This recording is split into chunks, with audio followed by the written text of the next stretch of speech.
Bank founded by Chinese billionaire Bao Fan has announced that it is now aware that Mr. Bao is cooperating in an investigation being conducted by Chinese authorities. The announcement follows reports that Mr. Bao had been missing for 11 days, causing the bank's shares to plummet to a record low. Well, with me here is Celia Hatton to discuss more. And Celia, we'll talk about what happened to Mr. Bao first, but just tell us why he's such an important figure.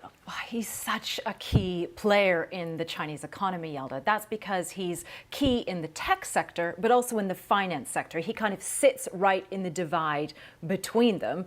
And he's known for putting together huge investment deals. This is a man who came from an investment banking background to form his own boutique firm, China Renaissance, as you mentioned, and that firm has really been key to so many deals. So he really was the person, they say in tech sectors, you know you've made it if you're in touch with Bao Fan or if Bao Fan is in touch with you. And so for him to go missing at this key time in the Chinese economy is really stunning to so many people. And that's why we've seen the stock markets really reacting to the disappearance of this one man.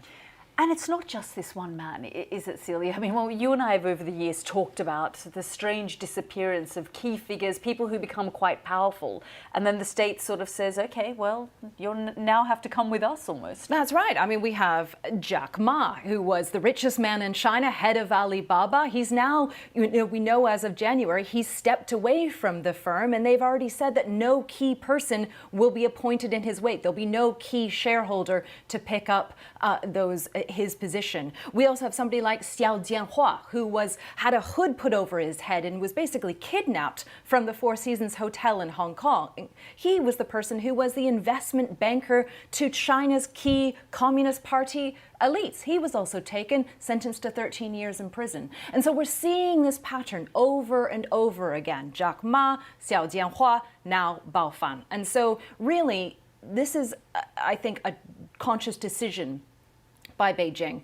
You know, they're making it clear that no matter what Bao Fan might have been involved in behind the scenes, and there are some theories that he might have been involved in a deal that the Chinese authorities don't like, but by taking him away so publicly, publicly but privately, they take him away. There are concerns about where he is. It's thought that he's in detention. His firm has to come forward and announce that they haven't been in contact with him. So it really gets the rumor mill going. It gets fears and anxieties really rising, and it's a very kind of public way of making sure that the authorities show that they're in control. Yeah, and so, Xi Jinping has sort of put it in the guise of a corruption campaign.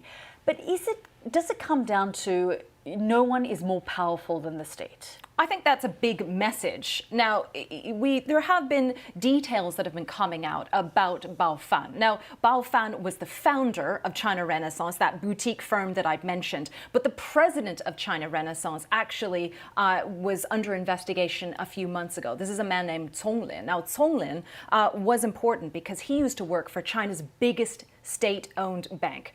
And while he was at that bank, China Renaissance, the boutique firm, got $200 million in credit extended to it. And then Cong Lin joined that small boutique firm. He got a job there. And so there have been questions raised about that $200 million deal. So there is a reason, perhaps, why the authorities want to speak to both men.